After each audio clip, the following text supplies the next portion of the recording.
Hi, I'm political analyst and Citizen Voice President Gary Dietrich, here to help you make some sense out of Proposition 33, coming up on your California November 2012 ballot. This one dealing with insurance rates. Now, it seems like just about every election cycle, friends, we're voting on car insurance in some way, shape, or form, aren't we? Well, this one is kind of interesting because it deals with continuous insurance and how that would affect your rates. In other words, have you had insurance on a continual basis with one company or another, and how it'll affect your rates, or if you haven't, how it'll affect yours as well. So we're going to dive into that, help you make some sense out of this one. To do that today, we've got Rachel Hooper, who's with Marketplace Communications, representing Yes on 33 today, and Richard Holober, who's the Executive Director of the Consumer Federation of California. Thanks for being here today. Thanks, Gary. Really appreciate it. Let's start with you, Rachel. Why do we need Prop 33? Sure, thanks. Well, first of all, California consumers, under current law, get a discount for having continuous car insurance, but they can't take this discount and shop it to any other insurance carrier except the one that they have. So what Prop 33 would do would open this up, give ownership of that discount to consumers, and allow consumers to shop that with an insurance carrier of their choice. We really believe that consumers deserve to be rewarded for being responsible. We also believe that Prop 33 will increase competition, lower rates, and insure more Californians. It's a good idea. Okay. Richard, why shouldn't we have Prop 33? Proposition 33 would punish millions of Californians with higher insurance rates, including motorists with perfect driving records. We don't think it's fair to raise rates on millions of Californians. Follow the money. This measure is funded virtually single-handedly by a billionaire insurance tycoon, Mr. George Joseph, whose company Mercury Insurance tried 2 years ago to get this through. Voters rejected it. Now they're back with another insurance industry trick. If you are a good driver and had some good reason to not be covered, you shouldn't be punished. This will punish college students who are exiting college, entering the workforce, people who were disabled or ill for a while and to economize, drop coverage, now they're well enough to drive. They should not be covered in order to fatten the profits of one insurance company. Okay. Now, obviously, there's a lot in there. We're going to break it down here if we can quickly for people. Let's start with this notion of continuous insurance, Rachel. Okay, let's start there. Sure. Are people who've had continuous coverage, like let's say I'm at company A and now I've switched to company B, what's the advantage to me as an average driver? Is that going to keep rates lower for me, or lower rates that I might not have otherwise been able to get? What's the benefit for the average Californian? Yeah, Prop 33, the benefit is you do save money. If you do have a history of continuous coverage, car insurance, you do get a discount, like I said, but you can't shop it anywhere. Prop 33 allows you to shop that discount to any other insurance carrier that you choose as a consumer. Okay, so right now, I don't mean up here, but just to make this clear. Right now, if you're with a single insurance company, you get a benefit, a discount, if you've been with them for X number of years. This enables you, so-called, to transfer that benefit. Is that the best way to think about it? That is. Okay. It reminds me of, remember a couple of years ago with cell phones, and you couldn't change your cell phone number or take it to a different cell phone company because the cell phone companies were holding you hostage to that. Okay. It's the same situation here. And what we really want to do is empower consumers and increase competition. If consumers have control of that discount, they can shop it, increases competition, lowers prices for everybody. Now before we go back to Richard, let me ask you real quickly about these examples that he raises. Sure. What about some people who, for whatever reason, haven't been able to take advantage of that continuous coverage for whatever reason? I know you've got some exceptions in here for people who go away on the military service or have lost employment, but what about some of these others that he cites? Yeah, that's right. I mean, we do have, and we can go into some of those other caveats in a minute about the military and the unemployed and how Prop 33 covers those folks and offers the discount.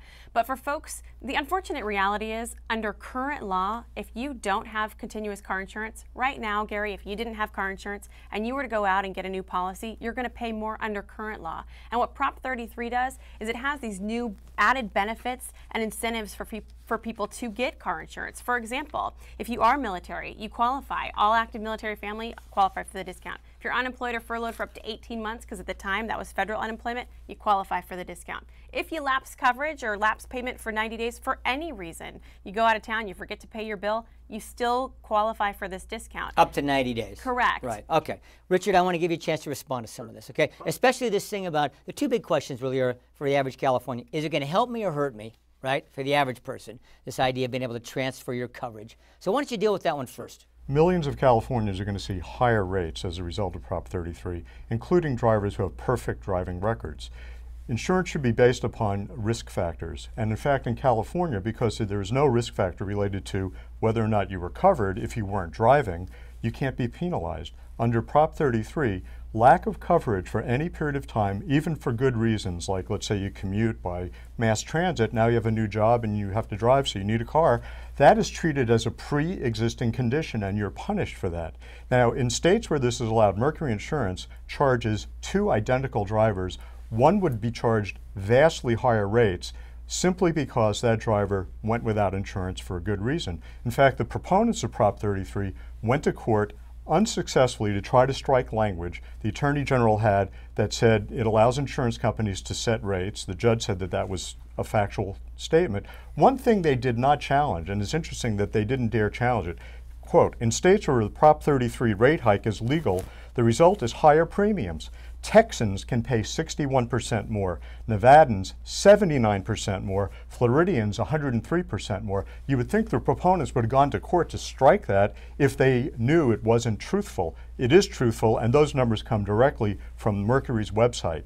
If two people, identical, same age, same driving history, one's insured, the other hasn't been insured for a few months, they're going to pay over 100% more where this kind of surcharge is permitted. Okay.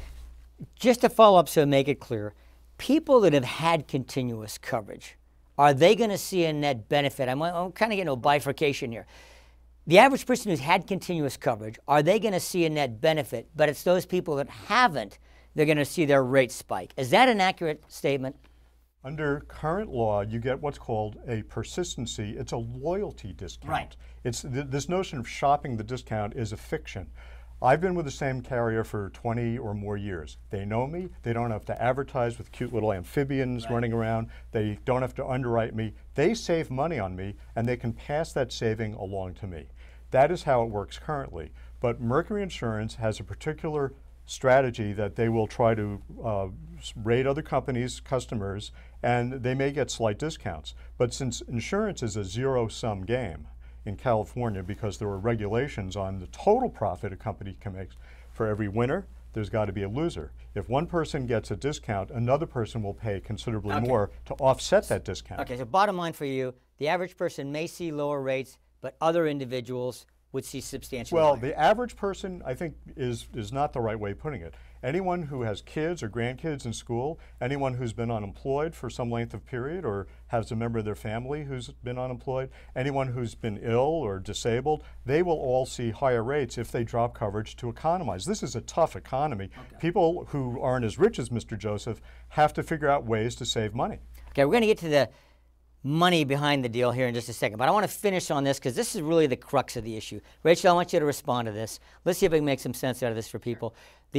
I'm just saying the average Californian. Some people are going to potentially see decreases in their rates, but others could see substantially higher. Is that a fair statement? It's not true. In fact, there are two kinds of people, right, in California. Those with car insurance, those without car insurance. Those with current car insurance will probably see a decrease in their premium because car insurance is just going to be made more competitive and lower the rates. For those that don't currently have car insurance, there are these new incentives to get insured at a discount that currently don't exist. There's this other caveat we haven't chatted about yet, this proportional caveat. If you have a history of any prior insurance coverage in the last 5 years, not currently, but under Prop 33, if you can piece together any whole years in that previous 5-year history, you qualify for a proportional discount. If in the last 5 years you had coverage for 2 years, you qualify for up to 40% of the discount. Currently, you get nothing. Okay.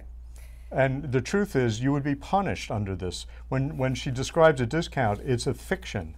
Right now, you are not punished because you didn't have coverage, because you weren't driving for a good reason. This punishes you if you didn't drive for a good reason. And in California, there's only one company that's really excited that has put all the money. The chairman of Mercury Insurance has put over $8 million. He's a billionaire.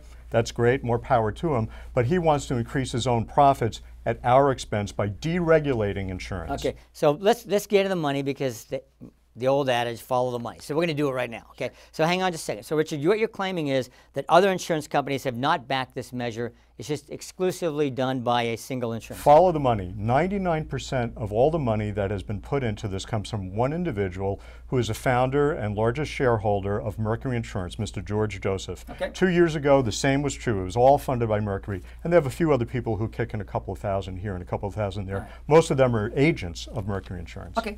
Rachel, how do you respond to that? Let's say a couple things. I do think that under Prop 33, some insurance companies are going to benefit, some are going to like it, and some aren't going to like it. And that's why we haven't seen a lot of folks come out.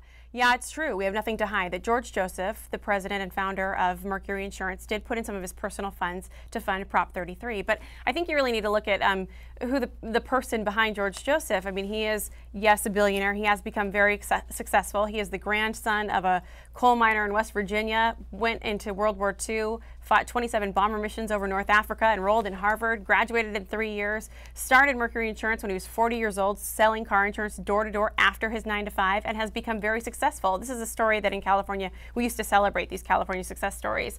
He's 91 years old, still going to work every single day, but the fact of the matter is he wants to open this up to be more competitive. This ratings factor, continuous coverage, already exists. The insurance companies just own it. Why don't we give it to consumers and allow them to shop with any insurance company they choose?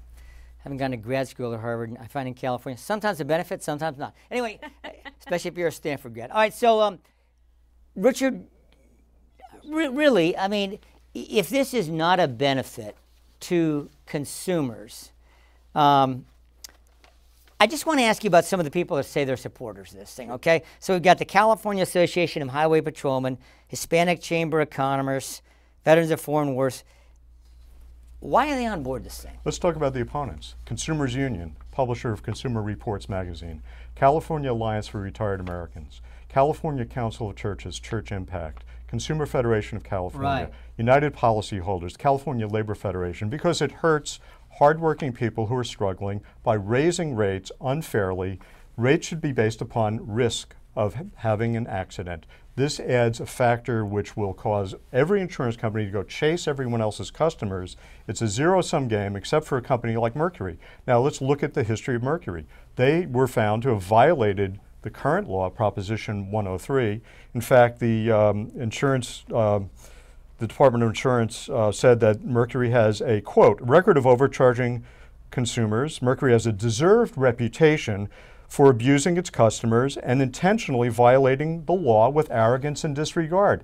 This legalizes their business practice. The Department of Insurance, in their brief that they filed with the court against Mercury Insurance. There's no lack of passion in this effort, is there? There really isn't. Okay, here's what I'd like to do, because we have used all of our time. You guys have done a great job laying out the basic issues. I want you in 30 seconds to sum up your best arguments for and against this, so as people leave here today and they finish watching this video, they say, okay, I think I at least get where you're both coming from. Rachel, 30 seconds for you. I appreciate it, Gary. I think consumers deserve to be rewarded for being responsible, and consumers deserve to have control of their continuous coverage discount, more competition in the insurance marketplace, lower rates, more people insured. That's why so many groups support us, like the Greenlining Institute, like the VFW, like the GI Forum, military supports us, USAA supports this. There's just an overwhelming amount of support from consumer groups to labor, public safety, firefighters, you name it, and they are yes on 33. Okay. Richard, 30 seconds. Why do we not want to have 33? Proposition 33 will raise rates on millions of California drivers, including drivers with perfect driving records. This is funded by one insurance tycoon. It's the same insurance company up to the same old deceptive tricks. It's a measure that says one thing, but it does another thing. That's why every major consumer group, the Labor Federation and others, say vote no. It's time we tell these special interest billionaires that no means no. We don't want to deregulate auto insurance. Okay, well, if you ever wondered, friends, whether anything on your ballot's going to really affect you personally, I think this ought to have answered your question today. Everybody needs auto insurance, anybody that shows up on California roads and wants to do so legally.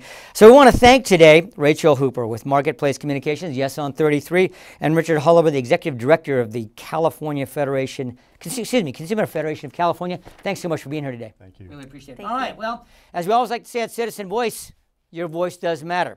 And in fact, when it comes to something like this, I think most of us agree Your insurance rates do matter. So take a minute, find out about Prop 33, and then make sure you register to vote and do so on November 6th. Remember, citizenvoice.org. We're here to help.